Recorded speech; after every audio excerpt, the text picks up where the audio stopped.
Programa Revista Rural, um oferecimento. Bradesco, entre nós você vem primeiro.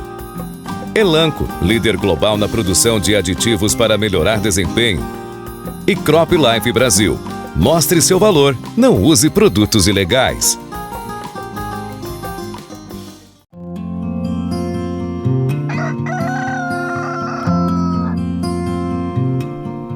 Olá, amigos de todo o Brasil! Estamos aqui mais uma vez trazendo o melhor do agronegócio brasileiro para você. Confira os principais assuntos. O segredo da cultura do triticale. Pecuária profissionalizada não fica no vermelho. O promissor mercado de produtos biológicos. E uma animada polca nos acordes da UPVC. Começa agora para todo o Brasil o programa Revista Rural, a sua revista eletrônica do agronegócio.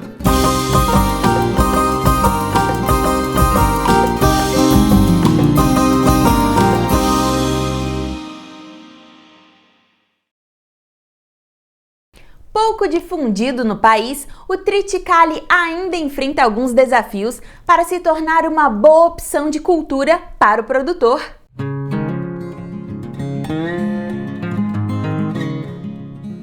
A olho nu, essa plantação aqui ao meu lado pode parecer de trigo, mas na verdade é um derivado dele, é o triticale, uma cultura ainda pouco difundida no agronegócio brasileiro.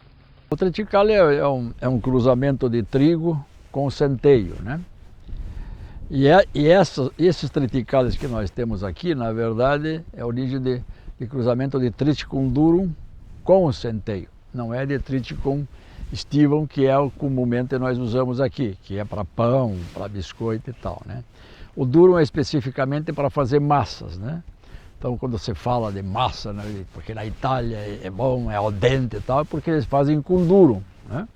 Lá é a produção de Triticum durum, aqui não se faz, porque tem uma série de limitações o durum nas condições do Brasil, né? Então, e que deu certo foi o triticale. E o triticale começou mais ou menos a ser usado, principalmente com material do CIMIT, né? Que era do México, onde eles têm a sede, né? Começamos a introduzir triticale mais de 40 anos atrás, né? E esse é porque esses triticales, principalmente em condições de altitudes mais altas, né?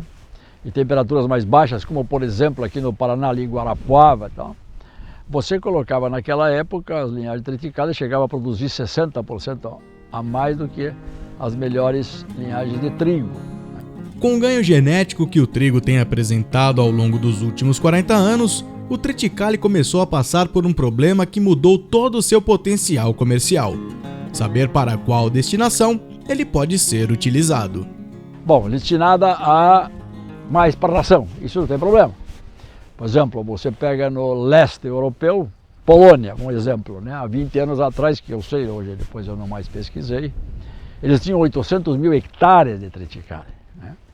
E tudo principalmente para ração suíno, né? Só que tem um aspecto, né? Lá eles não têm fusário, e aqui tem muito fusário, e o triticale é suscetível a fusário, né? E o que é o fusário? Quando dá fusário, o fusário é um fungo que produz a micotoxina DON, que tem problemas na alimentação animal, né? Reduz crescimento, né?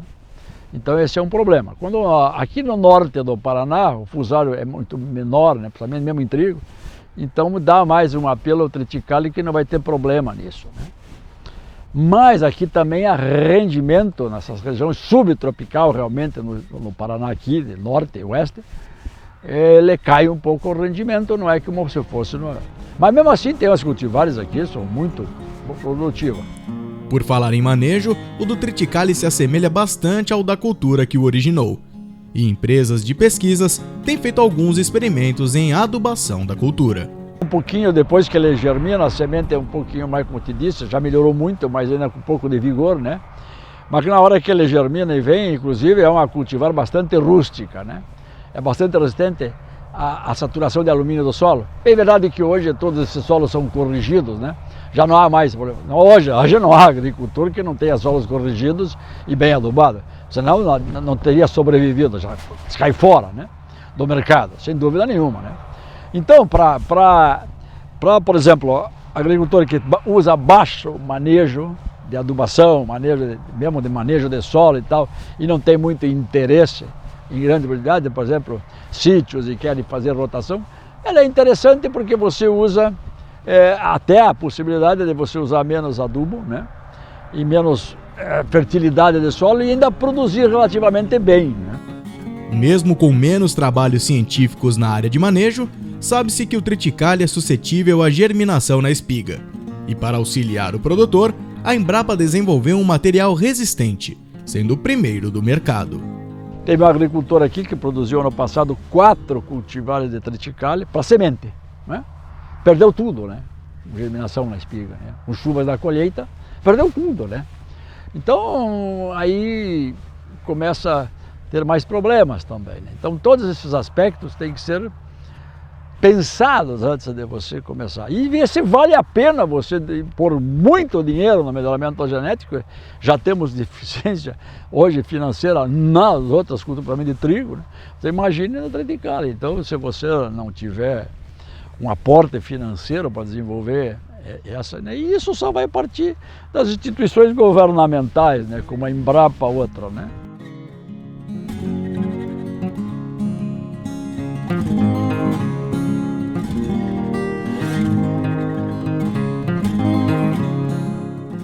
Diferentemente de outras culturas como a soja, o milho e o próprio trigo, a evolução genética do triticale é um pouco mais lenta.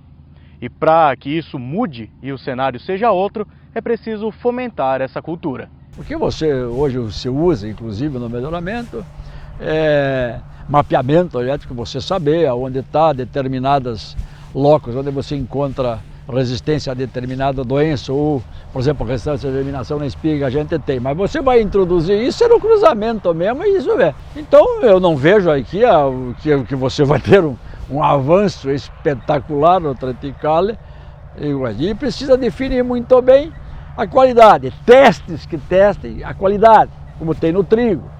Os testes que você faz no trigo, a alveografia, não funcionam em triticale, né?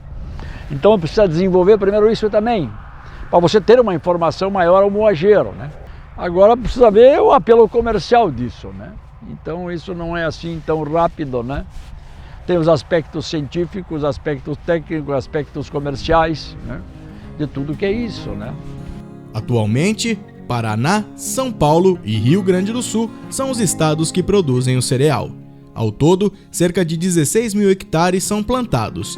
E para se ter uma ideia, em 2021, no Paraná foram colhidas 48 mil toneladas, enquanto no geral, a média foi de 80 mil.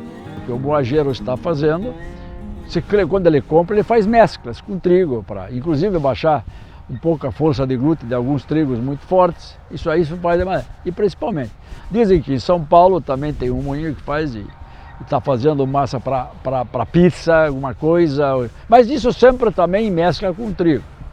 E parece que também na hora de lá os moageiros pagam menos, né, por triticale, então não há um grande apelo.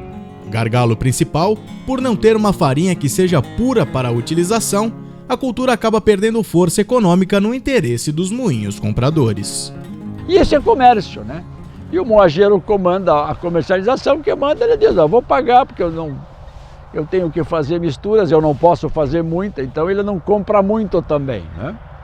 Ele compra, esse tem um moinho aqui no Paraná, e em Sertanópolis, ele usa mais ou menos, ele compra, de tudo que ele produz, que pega de trigo, ele compra 3 a 5% de triticale. Não sei quanto ele está pagando, né, em relação, mas parece que não estava até baixo ultimamente, parece que o ano passado até chegou a quase o que compraram a equivaler a trigo, mas tem ano que cai, oscila bastante, né? Uma informação que eu tive ali do rapaz do colega que vai lembrar para trigo, parece que chegou até estimativa de 80 por saco de 60 quilos, né? E o trigo hoje está até a 100 e mais, né? Mas é raro, eu acho que isso aí não é o normal, né?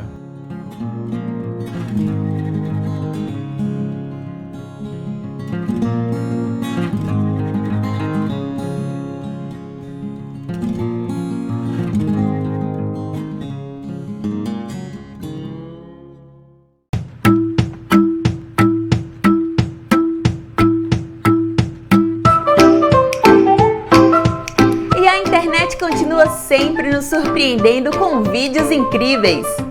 Essa máquina leva a colheita mecanizada de tomate para um outro nível.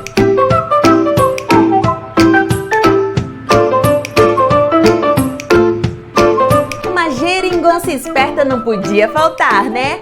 Olha essa! Alta tecnologia no controle de ervas daninhas. A gente não cansa de ver. Isso é o que eu chamo de trabalho de equipe. Temos muito que aprender com as abelhas.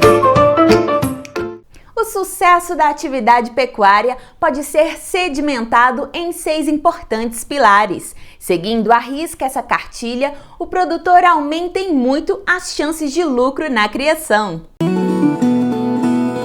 Após cruzar o Brasil com o programa Na Estrada, a Biogênesis Bagô tem agora planos ainda mais ambiciosos. Um novo programa, idealizado pela empresa, vai deixá-la mais próxima do pecuarista e contribuir de forma significativa para a obtenção de altos índices produtivos na propriedade. Trata-se do projeto Boi Azul, que dará suporte tecnológico para o negócio, sedimentado em 6 importantes pilares que sustentam a atividade. O projeto Boi Azul, um projeto praticamente construído aí em cima das necessidades que a pecuária brasileira hoje apresenta, né? Então, praticamente aquele tradicional tripé, sanidade, genética e nutrição, ele já está um pouco ultrapassado no sentido de que a pecuária moderna exige outros pilares, outras frentes também a serem trabalhadas, a serem objetos de atenção do produtor no dia a dia, que são, para complementar o tripé da sanidade, da genética e da nutrição, também o bem-estar animal, também a sustentabilidade e principalmente o pilar gestão, né, que é o que vai operacionalizar todos esses outros 5 pilares, complementando e fazendo com que, utilizando-se das boas práticas da produção pecuária nesses 6 pilares, a gente consiga formar ou produzir o boi azul, né? Que é aquele boi que não vai deixar a pecuária no vermelho. A gente colocar o pecuarista aí sempre fazendo na ponta do lápis ali, né, o resultado final positivo. Grande protagonista na área de saúde animal, a empresa vai contar com diversas parcerias na nova empreitada, garantindo expertise em todas as áreas abrangidas pelo projeto. Acho que, sem dúvida nenhuma, o protagonismo da Biogênesis Bagó na questão de sanidade fica evidente aí pelo trabalho que a gente já vem realizando e pela conquista do market share, né, dentro do mercado de saúde animal. Agora, precisamos que outras empresas e outros expertises adentrem ao projeto, né, para lidarem aí com as frentes de nutrição, de genética, com as frentes de gestão, com as frentes também de sustentabilidade. E para isso a gente tem parceiros convidados que vão fazer a frente a esses pilares para poderem conversar com os produtores, conversar com os técnicos veterinários, trazendo informação de qualidade. Então, por isso do convite aí para empresas extremamente renomadas como o IDEX dentro da área de diagnóstico, como o Lallemand na área de nutrição, né? Como várias outras empresas de consultorias que logo a gente vai estar anunciando aí essa parceria, e também aí todo o trabalho de comunicação aí da Revista Rural, como grande parceiro na parte de comunicação, que vai estar levando informação aí pelos 4 cantos do Brasil. O caminho hoje é realmente atacar todos os pilares ao mesmo tempo, né? Se a gente for pensar em pecuária moderna, produtiva, hoje não dá para pensar diferente, né? Não dá. Hoje, praticamente, a pecuária já não permite mais, né, que algumas lacunas sejam deixadas. Então, você tem hoje propriedades que investem fortemente em nutrição e, por sua vez, não trabalham tão atentamente a questão de sanidade. Por sua vez, você tem também empresas pecuárias, propriedades que trabalham bem a genética e não trabalham a nutrição. Então você ter um equilíbrio entre esses 6 pilares é essencial hoje para que você consiga produzir cada vez mais e cada vez melhor num curto espaço de tempo. São essas as diretrizes que cada uma dessas frentes vai ser trabalhada junto aos vários elos que formam a cadeia, né? Tanto a pecuária de dentro da porteira, né, da porteira para dentro, como da porteira para fora. Pregando o profissionalismo acima de tudo, o novo projeto pretende ser uma importante ferramenta impulsionadora para os pecuaristas que querem realmente lucrar com a atividade. O projeto todo ele consiste, né, em fazer uma análise do benchmarking de cada um desses pilares. Então, qual é hoje o benchmark, quais são os valores, os índices de referência na nutrição, na sanidade, no diagnóstico, na gestão, né, na nutrição. E nós vamos convidar produtores, pecuaristas que hoje sentem a necessidade dessa melhoria contínua dentro dos processos de produção. Então, vamos convidar os pecuaristas, os produtores que tiverem interesse em realmente fazer conta, né, calcular ali quanto eles produzem hoje e quanto eles podem ainda vir a produzir melhor, trabalhando o equilíbrio dessas frentes, desses pilares.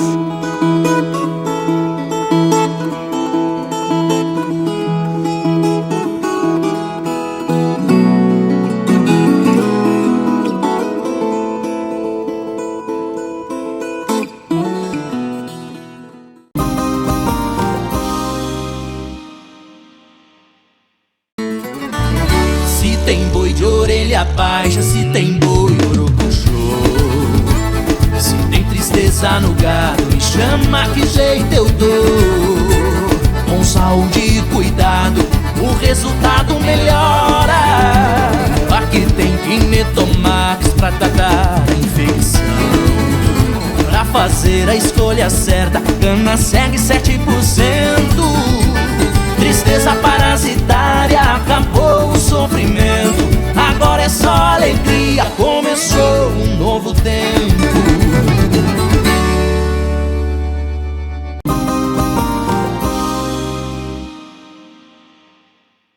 Com o aumento na preocupação com sustentabilidade e a preservação do meio ambiente, o mercado de produtos biológicos não para de crescer e já está atraindo interesse de importantes empresas do setor.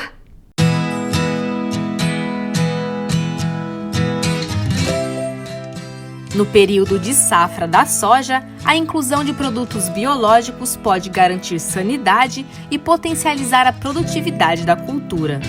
Promovendo nutrição e controle em diferentes fases do manejo, a dissolução de fósforo e a aplicação de nematicidas têm representado boas estratégias. Pensando, obviamente, ali na soja, a gente consegue provocar um bioestímulo, uma biofertilização, vamos dizer assim, e trazer maior nutriente, capacidade de nutrição para a planta. Além, por exemplo, de produtos, por exemplo, como biocontrole, né, que aí nós falamos, por exemplo, em bioinseticidas, ou biofungicidas, ou bionematicidas, que aí você fala efetivamente no controle, por exemplo, no caso de um bionematicida, controle, por exemplo, no caso de um ataque de nematóides. Geralmente, cerca de 70% do fósforo que é aplicado no cultivo fica retido no solo, resultando em menos nutrição para a planta e menor rendimento para o produtor. No uso hoje de um produto nosso, que é o solubilizador de fósforo, que é o Onsugo P para soja e milho, ou Onsugo Eco para cana, o que a gente traz é a possibilidade de você fazer uso de um fósforo que está hoje disponibilizado no solo. Então a gente fala de um fósforo que está lá, que se torna lábil, né? Ele se torna disponível para uso da planta.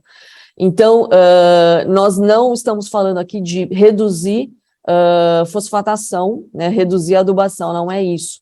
Mas é tornar um fósforo que está lá disponível, que foi aplicado, por exemplo, numa safra anterior, disponibilizado para uso da planta, né? Então, não falamos em custos adicionais, mas de tornar disponível aquilo que já está presente ali no solo. A utilização do inoculante favorece o aumento médio de até 13 sacas por hectare, com a proposta de inovar de forma sustentável a agricultura brasileira. A Corteva, por exemplo, desenvolveu em parceria com a Embrapa, o uso de 2 bactérias, hoje que compõem um dos nossos produtos, que são bactérias exclusivas, né, que foram aí desenvolvidas ao longo de 18 anos, numa concentração específica, cepas exclusivas, né, para prover maior nutrição para a planta, né. Então, por se tratar de micro-organismos, né, que estão presentes na natureza, a gente fala num controle hoje muito mais natural, né, biológico, natural, sem o uso efetivo de produtos químicos. Obviamente que a gente defende aqui um uso combinado, né, do biológico com o produto químico, mas um uso hoje que vai trazer mais equilíbrio no manejo da agricultura. Enquanto o inoculante Onsugo age como biofertilizante, o nematicida Inlion auxilia no desenvolvimento da planta, protegendo suas raízes. Então aí nós falamos de um produto para biocontrole, para controle específico de nematóides, como Pratylenchus ou Mereldógena, também disponível para o cultivo de soja, de algodão, e também disponível para o cultivo da cana, no caso do Inlion Eco. Então, são produtos distintos, eles podem ser, sim, utilizados durante o manejo do cultivo, né? Tanto o Onsugo, por exemplo, Onsugo P e Onsugo Eco, para a solubilização de fósforo, ele é utilizado ou numa aplicação de tratamento de sementes ou numa aplicação de suco de plantio. O Inlion, o bionematicida, ele é utilizado numa aplicação de suco de plantio. Em constante crescimento, o mercado de produtos biológicos visa atender consumidores que desejam saber o que estão consumindo e almejam uma agricultura cada vez mais sustentável. É um dos únicos segmentos de mercado no mundo que cresce hoje a 2 dígitos.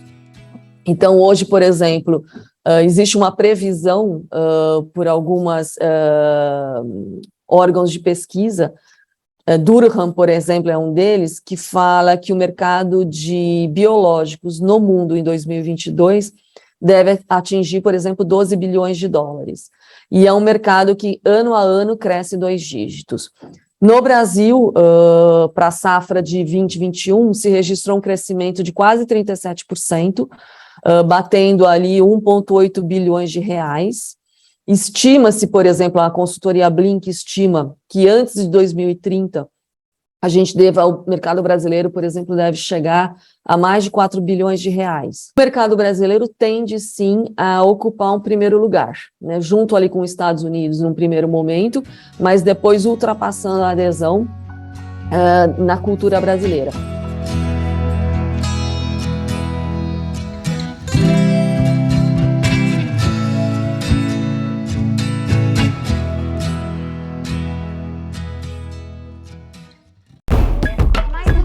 Desde as primeiras comunidades que se instalaram aqui na região, abriram-se espaços para a criação da...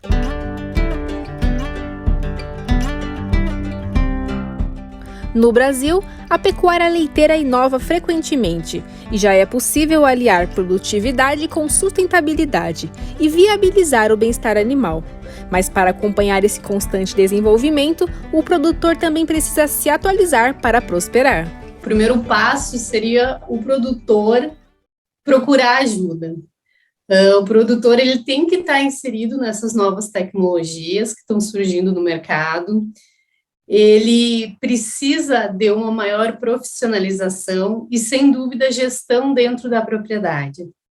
Com esses pilares, vamos dizer assim, que o produtor vai ter a chance de avançar na produção de bovinos de leite. Segundo os dados divulgados pela Embrapa Gado de Leite, nos últimos 2 anos as despesas dos pecuaristas cresceram 40,7%. Ainda assim, a produção aumenta a cada ano e, através da tecnificação, os pecuaristas atendem às demandas do setor. Hoje, a gente vê aí muitos produtores saindo desse mercado de leite por falta de ajuda, por falta de incentivo, por alguns erros dentro da propriedade, erros que normalmente estão ligados à falta de gestão. Entre as variáveis, a gente vê principalmente a falta de mão de obra qualificada, a dificuldade da sucessão na família, a volatilidade de preços do leite pago para o produtor, né? A baixa produtividade, os índices baixos, além de produtividade, os índices baixos zootécnicos, a exigência por qualidade de leite e, principalmente, né, os altos custos de produção. A principal vantagem da profissionalização é o aumento da produção e, por meio de análises técnicas, o desenvolvimento se torna cada vez mais propício. Hoje existem vários sistemas aí, Senar, Emater, que ajuda tanto o grande produtor como o pequeno produtor, né? Eles ajudam a fazer um sistema de gestão dentro da propriedade, organizar a propriedade, ver os pontos chaves que estão influenciando na baixa produtividade, né? No baixo rendimento, no baixo lucro do produtor.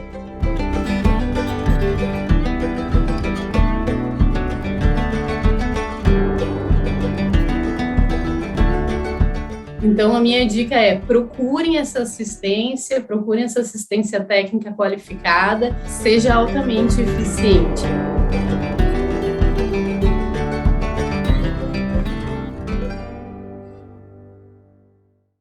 Hoje, a UPVC vai trazer um novo estilo para o quadro Papo de Violeiro, uma polca bem animada para levantar o nosso astral.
A gente vai ficando por aqui, mas lembre-se, para assistir este ou qualquer programa anterior, basta acessar nosso canal no YouTube. Fique com Deus e até semana que vem!